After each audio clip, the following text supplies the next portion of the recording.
بسم الله الرحمن الرحيم نحمده الله العظيم وبه نستعين أما بعد فأعوذ بالله من الشيطان الرجيم بسم الله الرحمن الرحيم اقرأ باسم ربك الذي خلق الإنسان من علق اقرأ وربك الأكرم الذي علم بالقلم علم الإنسان ما لم يعلم وقال النبي صلى الله عليه وسلم طلب العلم فریضۃ علی کل مسلم.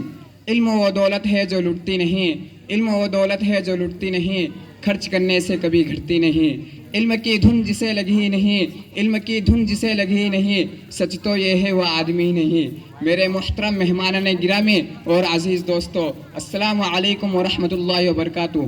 آج جس موضوع پر مجھے آپ حضرات کے سامنے اظہار محفل ضمیر کرنے کا حکم دیا گیا وہ ہے علم. علم ایک ایسا موضوع ہے جس پر اگر بولنا شروع کیا جائے تو انتہا ممکن نہیں، اور اگر لکھنے کا آغاز کیا جائے تو شاید کتابوں کی جلدیں بھر جائے. تو اس مختصر سے وقت میں آپ حضرات کے سامنے قرآن و سنت کی روشنی میں علم کی فرضیت اور اہمیت کے بارے میں کچھ معروضات پیش کرنا چاہوں گا.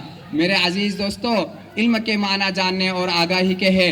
اللہ تعالیٰ کے اپنے بندوں پر بے حد احسانات ہے، جن میں سے ایک احسان علم ہے جو اس نے اپنے بندوں کو عطا کیا. رسول اللہ صلی اللہ علیہ وسلم کا ارشاد ہے طلب العلم فریضۃ علی کل مسلم، یعنی علم کا حاصل کرنا ہر مسلمان چاہے مرد ہو یا عورت سب پر فرض ہے. علم ہی وہ تفریق ہے جو اللہ تعالیٰ نے انسان اور جانوروں کے درمیان پیدا فرمائی. انسان زمین پر اللہ تعالیٰ کا خلیفہ اور نائب ہے. اسے علم ہی کے وجہ سے باقی مخلوقات پر فضیلت حاصل ہے. علم ہی وہ دولت ہے جس کی وجہ سے فرشتوں کو حضرت آدم علیہ السلام کو سجدہ کرنے کا حکم دیا گیا. تو ان باتوں سے واضح ہو جاتا ہے کہ علم ہی انسان کے لیے عظمت کی بنیاد اور مینارہ نور ہے.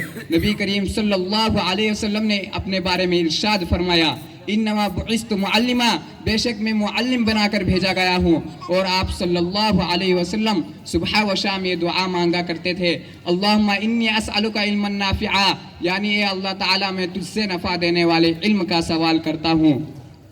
سامعین گرامی، آج ہم نے سمجھ لیا کہ اگر ہم کو دینی علم حاصل کرنا ہے تو اصلی علم کو چھوڑنا پڑے گا، اور اگر اصلی تعلیم حاصل کرنا ہے تو دینی علم سکھا ہی نہیں جا سکتا. جبکہ ہونا تو یہ چاہیے تھا کہ مسلمان علم کی طرف سب سے زیادہ توجہ دیتا، کیونکہ قرآن مجید نے دین کے بنیادی احکام کے ساتھ ساتھ دنیاوی علم، فلسفہ، تاریخ، غذائیت اور سائنسی علوم پر غور و فکر کی بھی دعوت دی.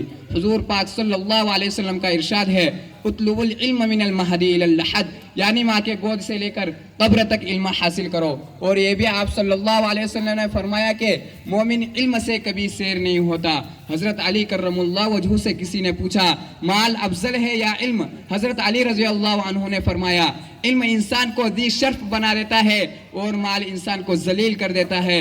علم انسان کو سخی بنا دیتا ہے اور مال انسان کو بخیل بنا دیتا ہے. علم دوسروں کو دینے سے اضافہ ہوتا ہے اور مال دوسروں کو دینے سے کم ہوتا ہے.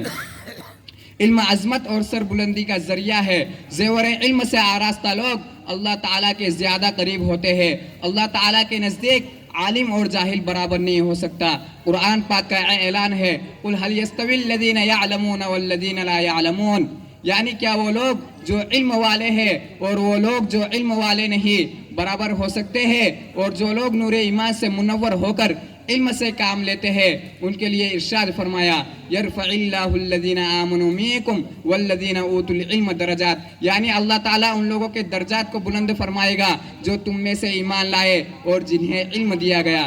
اسلام اپنے ماننے والے کو یہ درس دیتا ہے کہ علم کی تلاش میں نکلو اور حکمت کی موتی جہاں سے ملے انہیں حاصل کرو. سامعین گرامی، علم کا معنی آتا ہے جاننے کے. چنانچہ علماء اور فقہا کا اس بات پر اتفاق ہے کہ ہر بالغ مسلمان مرد اور عورت پر اتنا علم حاصل کرنا ضروری ہے جس کے ذریعے سے وہ حلال اور حرام، پاکی اور ناپاکی میں تمیز اور فرق کر سکے. حضور پاک صلی اللہ علیہ وسلم کا ارشاد ہے طلب العلم فریضۃ علی کل مسلم، یعنی علم کا حاصل کرنا ہر مسلمان چاہے مرد ہو یا عورت سب پر فرض ہے.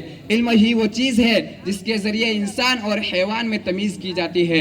علم ہی وہ نعمت ہے جس کی بدولت حضرت آدم علیہ السلام مسجود ملائکہ بنتے ہیں.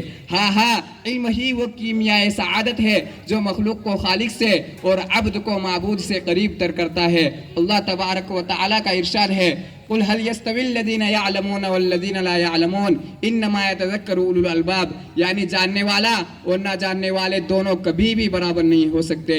حدیث میں آتا ہے کہ جب کوئی آدمی علم کے راستے کو اختیار کرتا ہے تو اس کے لیے اللہ تعالیٰ جنت کے راستے کو آسان کر دیتے ہیں۔ اور ایک حدیث میں آتا ہے کہ عالم کی فضیلت عابد پر اس طرح ہے جس طرح چاند کی فضیلت تمام ستاروں پر۔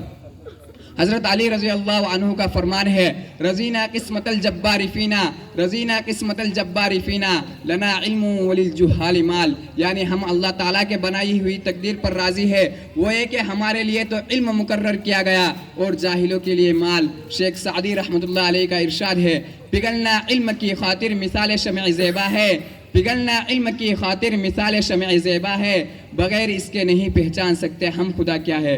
جاؤ علم کے دامن کو مضبوطی سے تھام لو کیونکہ علم تمہیں جنت میں پہنچائے گا۔ دعا ہے کہ اللہ تعالی ہمیں علم نافع عطا فرمائے اور دین متین کے عالی محنت کے لیے قبول فرمائے۔ آمین۔ وآخر دعوانا ان الحمد للہ رب العالمین۔